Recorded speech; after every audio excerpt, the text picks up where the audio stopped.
visit of the Right Honorable Pushp Kamal Dahal Prachand, the Prime Minister of Nepal. As you know, he arrived last evening. Today he has met the External Affairs Minister. He has had full-fledged delegation-level talks with the Prime Minister of India. You would have seen the press statements made by the two leaders. He has also met two other union ministers. He is due to meet the President shortly. To brief you on the important discussions that were held in the meeting, particularly with the Prime Minister, I have with me Foreign Secretary Dr. S. Jaishankar, Ambassador of India to Kathmandu, Ambassador Ranjit Ray, and Joint Secretary North, Shri Sudhakar Dalela. Foreign Secretary will give you a brief readout on the discussions that were held today, and after that we can get into the Q&A session. The time is limited, so because Foreign Secretary will have to go for the Rashtrapati Bhavan event also. With that, I give the floor to. Thank you, Vikas. I think we are in the middle of a visit, so in a sense this is almost a complete briefing, but there are a few issues which will of course happen in the events after this. Very briefly, the Prime Minister of Nepal came in on a visit today. He held talks with the Prime Minister of India. There were both restricted talks and delegation level talks. He received the External Affairs Minister, the Finance Minister. I think the Energy Minister, Power Energy Minister is just through with his meeting with him now. The Prime Minister will be calling on the President. Tomorrow he'll be meeting the Home Minister. This evening, after the call on the President, he has a business event which he will be going to. And then tomorrow he goes on to visit a hydroelectric project site in Himachal Pradesh. So these are basically the highlights of his program. Basically, this has been a very, very sort of productive visit, a very warm visit in terms of the conversation and the nature of the engagement.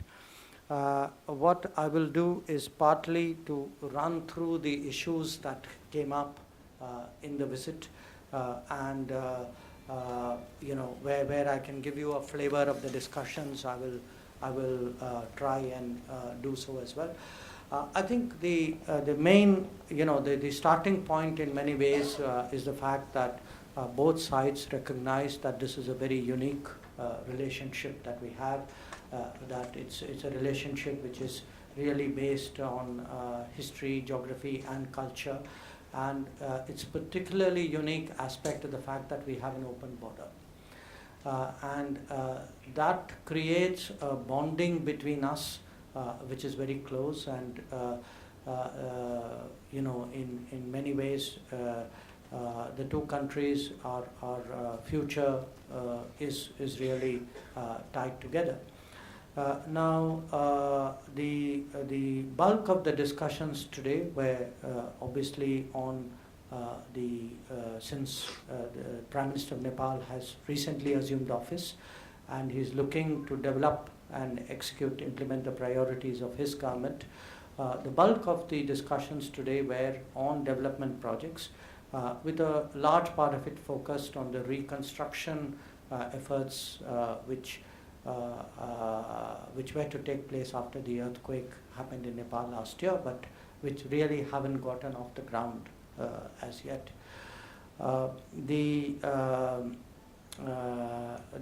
know, among the issues, the hydel projects occupied a large portion of the time, because we have the Pancheshwar Development Authority, which is now in the making, two projects which had earlier been agreed upon.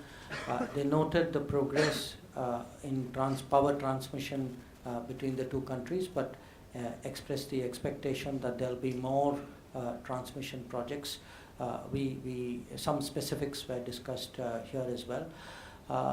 Overall, you know, a lot of it was really on, you know, fell in some sense under either connectivity or cross-border trade, or cross-border goods trade, cross-border power trade, connectivity including both road, rail, even air connectivity.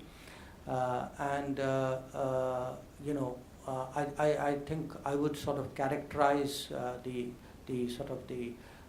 the atmosphere of the talks as really very cordial, very positive, very much a sort of what can we do together to make things happen faster, since there is a sense that recent months we haven't seen a lot of progress on the developmental side in Nepal. In terms of the outcomes, I think most of you are aware, we signed 3 agreements today. One relates to a consultancy which will kickstart the Terra Road. The first phase of the Terra Road project, only a very small part of it got done. So to get the rest of it moving, because this has been a long-standing issue, we agreed on a new methodology, and the agreement today would allow the first phase of the Terra Road projects to be executed very quickly. We signed also a line of credit for 750 million, which was something we had committed earlier, which would cover a lot of development projects in Nepal. We also agreed on in principle, on what could constitute the next line of credit. So there was a further Terra Roads proposal from the Nepali side, additional transmission line, 2 substations as well, and a polytechnic which we have committed to. This is a understanding to have the next LOC. So the 3 agreements today, 1 related to roads, 2 related to the line of credit. There was a specific request from the Nepali side which we considered positively, which was to increase our commitment to the 50,000 houses that we are intending to support in terms of the earthquake, post-earthquake reconstruction. The earlier commitment was for 2 lakhs per house, so we've now increased it to 3 lakhs per house, which we hope would make it much more viable in terms of construction. So as you can see, in terms of the issues I'm outlining, a lot of it was really sort of getting the Nepali economy back on track, getting the reconstruction program moving. Much of it was also, again, on connectivity, the ICPs, what could we do to speed it up, the rail connectivity, this also has been in the pipeline.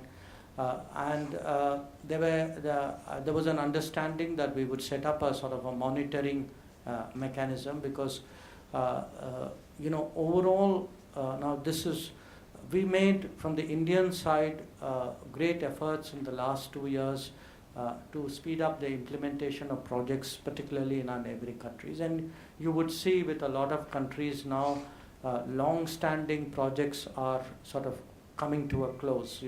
That's the case with Afghanistan or Bangladesh or Sri Lanka. So there was a sense that with Nepal too, we needed stronger oversight so that many of the promises can be more speedily executed. And part of the reason we have our analysis of why things haven't moved, often we haven't got the conditions that we have expected in terms of being able to work at that end. But the important thing was a joint determination to make projects move much faster than they have in the past. There was also some discussion on tourism, because from our side, a suggestion that actually if we worked the Buddhist circuit together, we worked it together, we branded it together, it would actually attract much wider global attention than it has so far. The Prime Minister invited our Prime Minister to pay a visit to Nepal sometime at his convenience. Our Prime Minister accepted the invitation in principle. They also reiterated the invitation which is already there for our President to visit Nepal in the near future. We are looking next month at a meeting of the Joint Commission. This is at the foreign ministers level, so that we can particularly focus on the development and connectivity and reconstruction projects that have been at the heart of these discussions. I think, I'm just looking through my list, I think that broadly sort of covers the economic side of the discussions. The Prime Minister of Nepal also briefed us about developments which had taken place in his own country in terms of the constitution and the political processes. We certainly appreciated the gestures which the the government of Nepal has done to create an atmosphere of goodwill. He conveyed that the government was in the process of bringing all sections of Nepal on board for the constitution. And from our side, I think our position was very clearly articulated that we hope that Nepal will successfully implement the constitution through inclusive dialogue, accommodating the aspirations of all sections of their diverse society. That I think would be a fair summary of the discussion. Ranjit, if there's something you would like to add. Just one point, that there's been an intensification of the dialogue between the two countries. We had the visit of the Deputy Prime Minister, then the Foreign Minister, now the Prime Minister is here. The Joint Commission is going to be held very soon, and we are also working for the visit of our President. So you can see that in a very short period, there are very regular, frequent, high-level exchanges. Floor is now open for questions. Madhurin.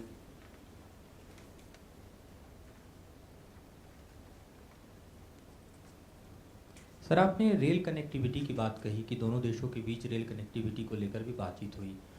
क्या focus line था भारत और नेपाल के बीच जो rail line की बात हो रही है, उसमें दरअसल बातचीत क्या हुई, कहाँ से कहाँ तक जो रेल कनेक्टिविटी है उसको लेकर आप लोगों ने बात की?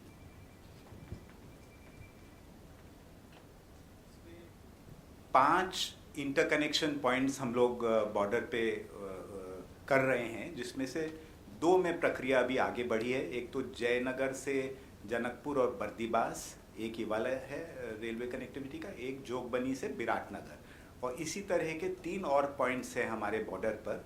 इन 2 जगह जो मैंने जिनका जिक्र किया, इस पे काम काफ़ी आगे बढ़ चुका है। कुछ बाधाएं भी हैं, जैसे लैंड एक्विजिशन को लेकर है, या इनकम्बरेंसेस हैं, हाई वोल्टेज इलेक्ट्रिसिटी लाइंस वगैरह हैं, तो इनको भी रिजॉल्व करेंगे। जैसे फॉरेन सेक्रेटरी ने कहा कि एक मॉनिटरिंग मैकेनिज्म बनेगी, जिसमें दोनों सरकारें और जो कंसर्न्ड एजेंसीज हैं उनकी रेगुलर मीटिंग्स होंगी, ताकि इस तरह की जो प्रॉब्लम्स हैं उनको रिजॉल्व किया जाए। तो एक तो ये इशू है, और दूसरा हम लोगों ने ये भी कहा, जो हमारे रेलवे बजट में इशू आया हुआ है, एक तो बढ़नी से काठमांडू तक का सर्वे के लिए, और ऐसे ही कपिलवस्तु से कुशीनगर जो बुद्धिस्ट सर्किट का एरिया है। तो ये इस तरह की ये सारी प्रपोजल्स हैं railway connectivity. Padmarav. Foreign Secretary, you had mentioned the $750 million, correct me if I'm wrong, for the Terai Road. Just to look at the larger picture, is this $750 million not for the Terai Road? Not for the Terai The Road. $750 million is the LOC agreement that was signed. Is the LOC agreement? Yes. Okay. The Terai Road was something which had already been committed to earlier, and the issue for us was an execution. We had attempted to execute it earlier. My recollection is it was a project of 605 kilometers of roads. Am I correct? And we only actually succeeded in building about 71 kilometers. So we encountered, in a sense, it's an answer to the gentleman at the back too. We actually came across encumbrances which prevented the execution of the project. So we've now moved to a sort of a new modality. We are tweaking the project, looking at a new way. So the first agreement we signed was specifically on the Terai Road. So the two are slightly... Sorry, actually it was the figure that interested me, and the whole talk of aid, any form of aid other than the post-earthquake aid. One of the things that we have, I'm coming from our experience in Sri Lanka, where one of the points raised repeatedly is that China is in a position of giving soft loans, whereas India, there is, we're not in a position to give neighboring countries as many soft loans. In connection with Nepal and connection with any development aid, what are the, could you just tell me, go into the detail of what kind of, is this aid money, is this loan, what kind of financial agreements are this? First of all, I must question the assumption and the articulation of that question. So the idea that we don't give soft loans and other countries give soft loans is not factually correct. We give soft loans, including to Sri Lanka. In fact, Sri Lanka is a very big beneficiary of soft loans. My rough ballpark figure would be almost certainly 2 billion plus, maybe closer to 3 billion in Sri Lanka. What we do is we essentially do one of the two. Either we give loans where the interest rate which is why they are soft, when the interest rate is less than what the market rate is, or we give grants. Now, what had happened was that we had committed during the earthquake $1 billion in terms of overall assistance, which covered both a credit line and grants. We had done the agreement. We had done the agreement for the grants, which was $250 million earlier. So we are now completing the balance of it, which was the $750 million line of credit. The line of credit is a soft line. The interest rate is substantially less than what it would be if you were to source that money in the market. And typically, we sort of expect the receiving countries to sort of indicate to us what is the project that they would like to do, so that if it fits in with our execution abilities, then we together work on that project. So that is broadly what we are doing. And I don't want to get into comparisons with other countries, but I would make the observation that at the end of the day, if you ask people where you are left better off, I suspect they may give you an answer which is different from what you suggested.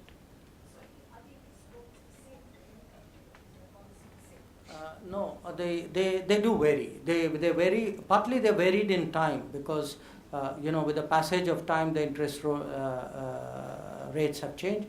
But also different countries have somewhat different rates, because we have a big program which today extends to Africa, even to the Caribbean. Yeah, Ian. Okay, Prashant. Did the Nepali side officially, unofficially want or put in a request that India welcome the new constitution? Did you consider this request? And on the question of the constitution, while the government has expressed its commitment to go ahead with the amendment process, there are practical roadblocks, the numbers they don't have and so on. Do you still think that the constitution remains a big issue in Nepal? And if they don't get their act together, it can disrupt bilateral relations again?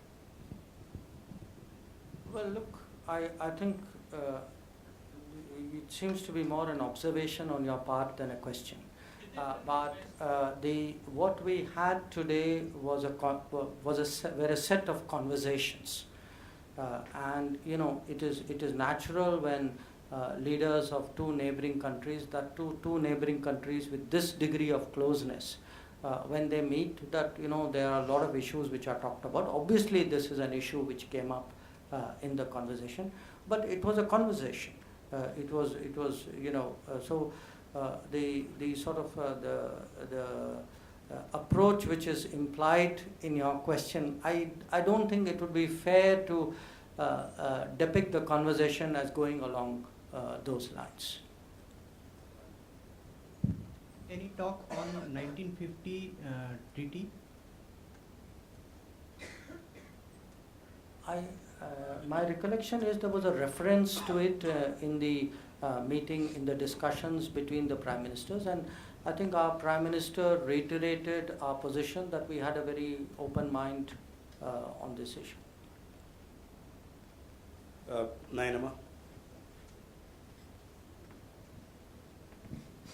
Sir, were there any questions in the issues discussed on the BBIN, because the trial run from Bangladesh has happened, but from India and Nepal, that has not yet taken place. Any progress on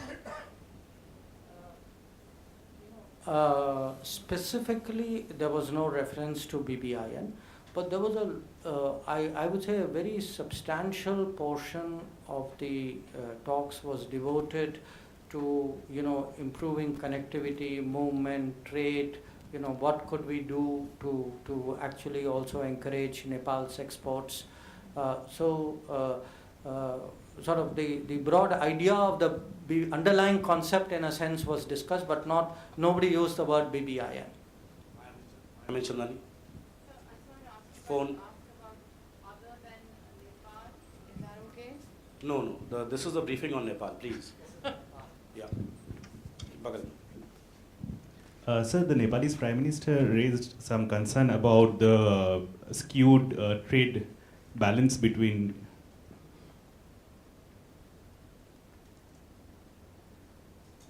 the Nepali Prime Minister raised some concerns about the skewed trade deficit with India. Can you give some specifics about why is such a deficit is there, and are there any concern about free flow of good from Nepal to India from the Indian side, which prohibits trade?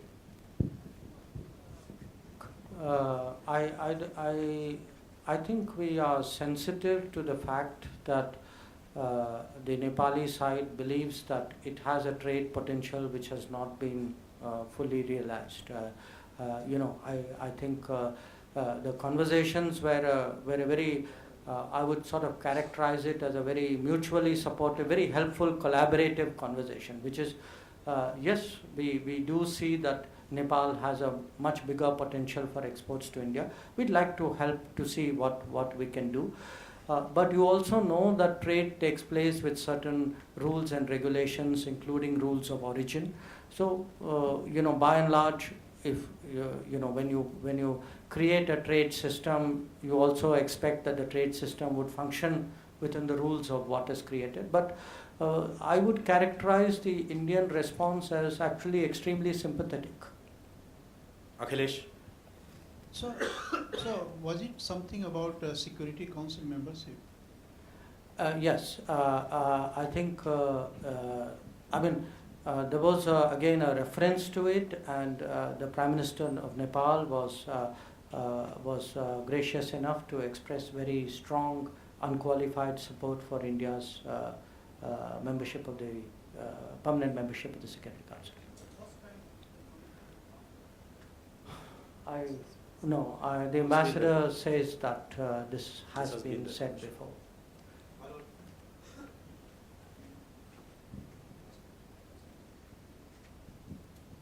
So the Prime Minister in his comments about the Constitution referred to it as a great achievement of the Nepali people.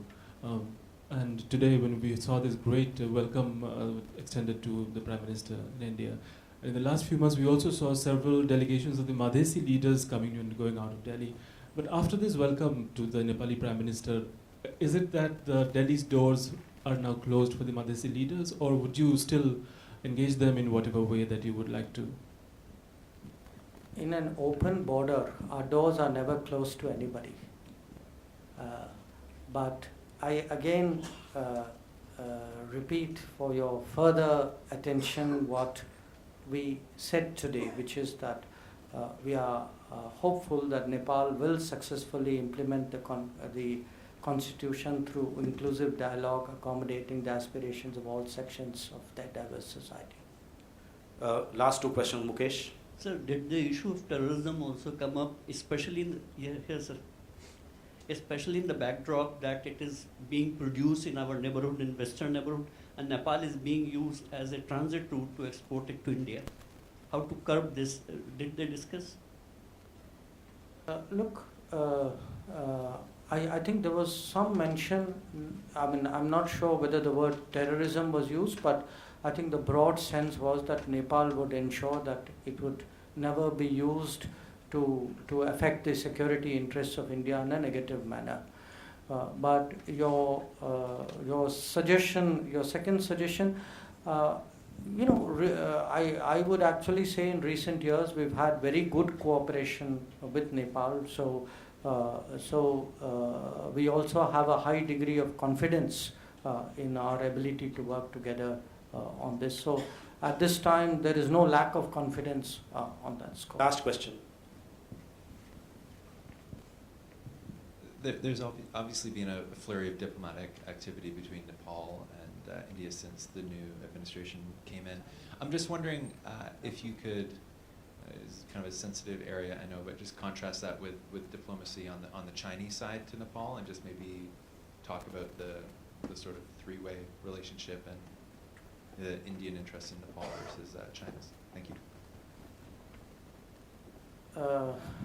You know, I began by saying that it's a very unique relationship, and while we may, neighbors can share geography to some extent, not all neighbors have the same history and the same cultural bonding, and clearly all neighbors don't have an open border. So I would actually, in response to your question, actually ask you to look at the unique nature of the relationship, and I think once you appreciate that unique nature of the relationship, perhaps the question you've asked answers itself. Yep, 3 people on the dais here have to go to Rashtrapati Bhavan, so this brings me to the close of this press briefing. No, you wait till Thursday and my next press